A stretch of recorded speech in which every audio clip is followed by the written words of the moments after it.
ಹುಬ್ಬಳ್ಳಿ ಧಾರವಾಡ ಪಾಲಿಕೆಯಲ್ಲಿ ಸಿಬ್ಬಂದಿಯ ಕೊರತೆ. ಹೆಚ್ಚುವರಿ ಆಯುಕ್ತರು ಇಲ್ಲ, ಉಪ ಆಯುಕ್ತರು ಇಲ್ಲ. 2436 ಹುದ್ದೆಗಳು ಖಾಲಿ. ಸಾರ್ವಜನಿಕ ಕೆಲಸ ಇದರಿಂದ ವಿಳಂಬ ಆಗ್ತಾ ಇದೆ. ಮಂಜೂರಾದ 3794 ಹುದ್ದೆಗಳಲ್ಲಿ 1358 ಸಿಬ್ಬಂದಿ ಮಾತ್ರ ಭರ್ತಿ ಮಾಡಿದ್ದಾರೆ. 65% ಹುದ್ದೆಗಳು ಖಾಲಿನೇ ಇದೆ. ಅಧಿಕಾರಿಗಳಿಗೆ ಹೆಚ್ಚುವರಿ ಜವಾಬ್ದಾರಿ. ಹೆಚ್ಚುವರಿ ಆಯುಕ್ತ, ಉಪ ಆಯುಕ್ತ, ಆರೋಗ್ಯಾಧಿಕಾರಿ, ಕಾರ್ಯನಿರ್ವಾಹಕ ಇಂಜಿನಿಯರ್ ಸೇರಿ ಗ್ರೇಡ್ ಎ ವಿಭಾಗದಲ್ಲಿದೆ 49 ಹುದ್ದೆಗಳು.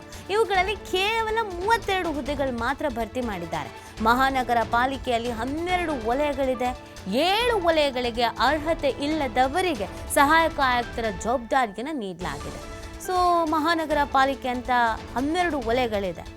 ಇಲ್ಲೇ ಈ ಥರದ ಪರಿಸ್ಥಿತಿ ಅಂತಂದರೆ ಹೆಂಗೆ ಅನ್ನೋದು ಪ್ರಶ್ನೆ ಆಗಿರೋದು. ಹೆಂಗೆ ಕೆಲಸ ಕಾರ್ಯಗಳೆಲ್ಲ ಬೇಗ ಸುಗಮವಾಗಿ ನಡೆಯುತ್ತೆ ನೋಡಿ. ಹುಬ್ಬಳ್ಳಿ ಧಾರವಾಡ ಈ ಪಾಲಿಕೆ ಇದೆಯಲ್ಲ, ಇದು ಅತಿ ದೊಡ್ಡ ಪಾಲಿಕೆ ಅಂತ ಕರೆಸ್ಕೊಳ್ಳುತ್ತೆ. ಇರೋದ್ರಲ್ಲಿ ಅತಿ ದೊಡ್ಡ ಪಾಲಿಕೆನೇ ಇದು. ಇಲ್ಲೇ ಈ ಥರದ್ದು ಪರಿಸ್ಥಿತಿ ಆಗ್ಬಿಟ್ರೆ ಕೆಲಸ ಕಾರ್ಯಗಳು ನಿರ್ವಹಿಸೋದಾದ್ರೂ ಯಾರು ಮತ್ತು ಹೇಗೆ? ಸಕಾಲಕ್ಕೆಲ್ಲ ಕೆಲಸ ಕಾರ್ಯಗಳಾಗಬೇಕಲ್ಲ. ಇಲ್ಲಿ ಸರಿಯಾದ ಜವಾಬ್ದಾರಿಯನ್ನು ನಿಭಾಯಿಸುವಂಥವ್ರಿಗಿಲ್ಲ. ಯಾರಿಗೆ ಆ ಜವಾಬ್ದಾರಿ ಕೊಡಬೇಕಾಗಿತ್ತು ಆ ಹುದ್ದೆಗಳನ್ನೇ ಇಲ್ಲಿ ಭರ್ತಿ ಮಾಡಿಲ್ಲ. ಹಾಗೆ ಖಾಲಿನೇ ಉಳಿಸ್ಕೊಂಡು ಬಿಟ್ಟಿದ್ದಾರೆ. ಇದರಿಂದ ಸಾರ್ವಜನಿಕರಿಗೆ ಸಮಸ್ಯೆ ಆಗ್ತಾ ಇದೆ, ಕಿರಿಕಿರಿ ಆಗ್ತಾ ಇದೆ, ಕೆಲಸಗಳೆಲ್ಲ ವಿಳಂಬ ಆಗ್ತಾ ಇದೆ. ಹಾಗಾಗಿ ಇದ್ರ ಬಗ್ಗೆ ಗಮನ ಹರಿಸಬೇಕು ಅನ್ನುವಂಥ ವಿಚಾರವನ್ನು ತಿಳಿಸಲಾಗ್ತಾ ಇದೆ ನೋಡಿ. ಅತಿ ದೊಡ್ಡ ಪಾಲಿಕೆ ಅನ್ನೋದನ್ನು ನಾನು ಹೇಳ್ತಾ ಇದ್ದೆ. ಸೊ ಪಾಲಿಕೆಯಲ್ಲಿಯೇ ಈ ಥರದೊಂದು ಸಿಬ್ಬಂದಿಯ ಕೊರತೆ ಇದೆ ಅಂತ ಅಂದಾಗ ಸಹಜವಾಗಿ ಜನರಿಗೆ ಇದರಿಂದ ಸಮಸ್ಯೆ ಆಗೇ ಆಗತ್ತೆ. ಎಲ್ಲ ಮೇಂಟೈನ್ ಮಾಡಬೇಕು ಅಲ್ವಾ. ಹೆಚ್ಚುವರಿ ಆಯುಕ್ತರಿಲ್ಲ, ಉಪ ಆಯುಕ್ತರಿಗಿಲ್ಲ. ಬೇಕಾಗಿರುವಂಥ ಹುದ್ದೆಗಳು, ಪ್ರಮುಖ ಹುದ್ದೆಗಳು, ಸಾಕಷ್ಟು ಕೆಲಸ ಕಾರ್ಯಗಳನ್ನು ನಿಭಾಯಿಸುವಂಥ ಹುದ್ದೆಗಳು, ಇದಕ್ಕೆ ನೀವು ಭರ್ತಿ ಮಾಡಿಲ್ಲ ಅಂತಂದರೆ ಇನ್ನೇನು ಕಾಟಾಚಾರಕ್ಕೆ ಭರ್ತಿ ಮಾಡ್ತಾ ಇದ್ದೀರೋ ಅಥವಾ ಗಮನ ಹರಿಸ್ತಾ ಇಲ್ವೋ? ಯಾಕೆ ಈ ಥರದ್ದು ಪರಿಸ್ಥಿತಿ? 2436 ಹುದ್ದೆಗಳು ಖಾಲಿ ಹಾಗೆ ಇದೆ ಅಂತಂದರೆ ಅದರ ಅರ್ಥ ಏನು? ಪ್ರಶ್ನೆ ಅಲ್ವಾ ಇದು?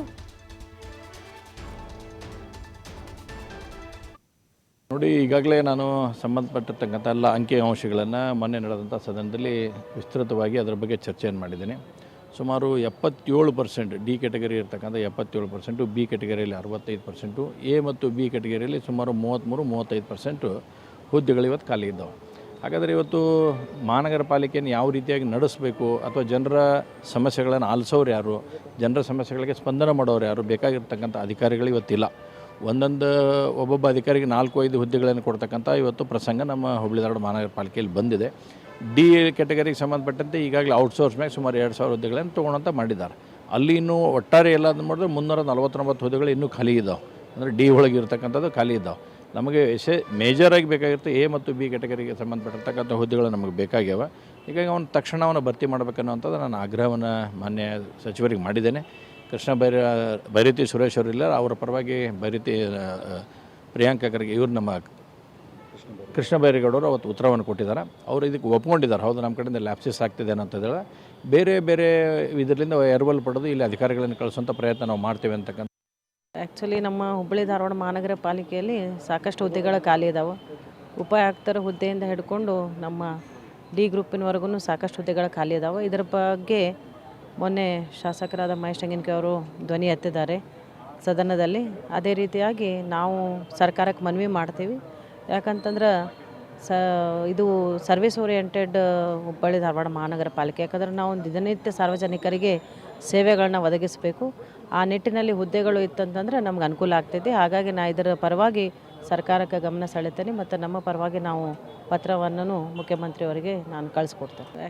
ನೋಡಿ, ಈಗ ಸರ್ಕಾರದ ಗಮನಕ್ಕೆ ತಂದಿದ್ದಾರಂತೆ. ಅವರು ಸಂಬಂಧಪಟ್ಟಂತಹ ಸಚಿವರುಗಳ ಗಮನಕ್ಕೂ ಕೂಡ ನಾವು ತಂದಿದ್ದೀವಿ ಅಂತ ಹೇಳ್ತಾ ಇದ್ದಾರೆ. ಸೊ ಇದ್ರ ಬಗ್ಗೆ ಗಮನ ಹರಿಸಬೇಕಾಗತ್ತೆ ಸರ್ಕಾರ ಕೂಡ. ಆದಷ್ಟು ಬೇಗ ಖಾಲಿ ಇರುವಂಥ ಈ ಹುದ್ದೆಗಳನ್ನು ಭರ್ತಿ ಮಾಡೋದು ಸೂಕ್ತ. ಯಾಕಂದರೆ ಸಾರ್ವಜನಿಕರು ಒಂದಷ್ಟು ಕೆಲಸ ಕಾರ್ಯಗಳನ್ನು ತ್ವರಿತಗತಿಯಲ್ಲಿ ಆಗಬೇಕು ಅಂತಲೇ ಬಯಸ್ತಾರೆ.